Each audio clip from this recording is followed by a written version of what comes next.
एक बार गौतम बुद्ध को एक सभा में भाषण करना था और जब सभा का समय हुआ तब बुद्ध वहां पर आए और बिना कुछ बोले ही वहां से वापस चले गए। तकरीबन 100 से भी ज़्यादा लोग उस सभा में बुद्ध का उपदेश सुनने के लिए आए हुए थे। बुद्ध के इस तरह के व्यवहार को देखकर सभी लोग चौंक गए, लेकिन किसी ने कोई भी प्रश्न नहीं किया। दोस्तों, अगले दिन फिर से सभा का आयोजन हुआ और दूसरे दिन सभा में लोगों की संख्या पहले के मुकाबले घट गई। इस बार तकरीबन 80 लोग सभा में बैठे हुए थे। बुद्ध सभा में आए, लेकिन इस बार भी बुद्ध ने वही किया जो पहले किया था, यानी बुद्ध इस बार भी सभा में आए और बिना कुछ बोले ही वहां से वापस चले गए। लोग दोबारा से चौंके, लेकिन किसी ने बुद्ध से कोई प्रश्न नहीं किया। अगले दिन सभा का आयोजन फिर से किया गया, लेकिन इस बार सभा में लोगों की संख्या और ज़्यादा घट गई। इस बार सभा में केवल 50 लोग ही आए हुए थे। बुद्ध सभा में फिर से आए और उन्होंने इधर उधर बड़े ध्यान से देखा और बिना कुछ बोले ही सभा से वापस चले गए। इसके बाद कुछ लोग क्रोधित भी हो गए, क्योंकि वो सभी लोग अपना जरूरी काम धंधा छोड़कर बुद्ध के उपदेश सुनने के लिए आए थे, लेकिन किसी ने बुद्ध से कोई प्रश्न नहीं किया। फिर भी अगले दिन सभा का आयोजन हुआ।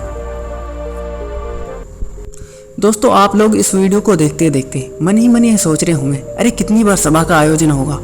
और आप लोगों को ये वीडियो इरिटेटिंग लगने लगी होगी, और जिन लोगों को ये वीडियो अभी इरिटेटिंग लगना शुरू हो गई है उन लोगों को ये वीडियो बड़े ध्यान से देखनी चाहिए, क्योंकि ये वीडियो आपके लिए ही है।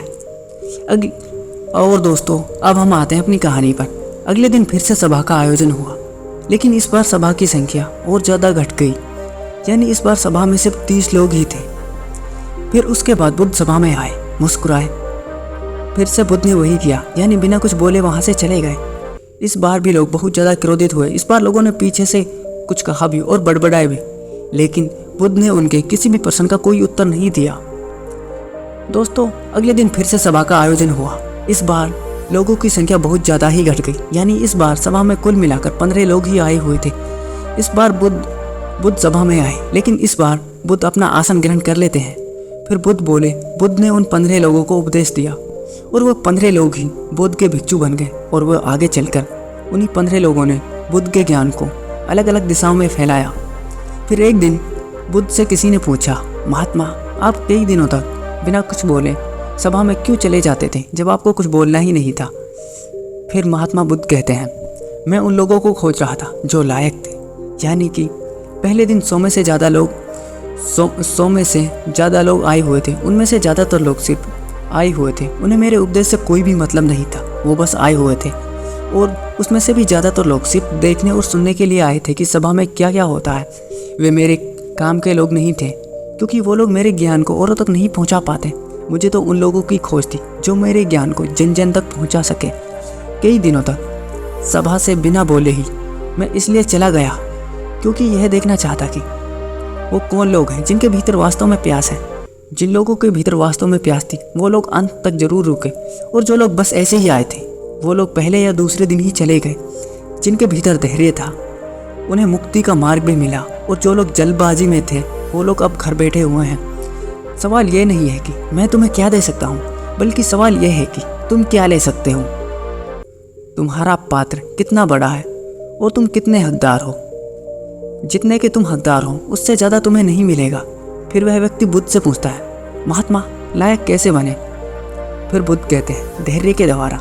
जिस व्यक्ति के अंदर धैर्य है वह अपने जीवन में कुछ भी पा सकता है। सभा में जितने भी लोग आए हुए थे उसमें से अंत तक वही रुके जिनके अंदर धैर्य था। चाहे तुम्हारे जीवन में तुम्हारा लक्ष्य जो भी हो, लेकिन तुम धैर्य के सफलता के चरम तक नहीं पहुंच सकते। तुम्हें धैर्य के बिना सफलता के चरम तक नहीं पहुंच पाओगे, चाहे तुम कुछ भी कर लो। फिर वह व्यक्ति बुद्ध से पूछता है कि कोई व्यक्ति अपने भीतर धैर्य को कैसे बढ़ाए? बुद्ध कहते हैं, निरंतर अभ्यास के द्वारा हम अपने भीतर के धैर्य को बढ़ा सकते हैं।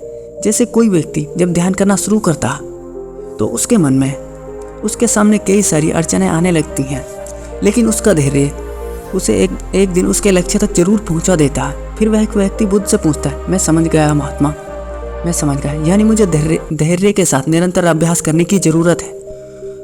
दोस्तों, अब आपको समझ आ ही गया होगा आपके पास वो क्यों नहीं है जो आप पाना चाहते हैं, क्योंकि आप उसके लायक ही नहीं हैं। आप लायक तभी बनेंगे जब आपके भीतर धैर्य होगा। और धैर्य कैसे बढ़ेगा? धैर्य निरंतर अभ्यास के द्वारा। और अभ्यास कौन करेगा? अभ्यास आप करेंगे।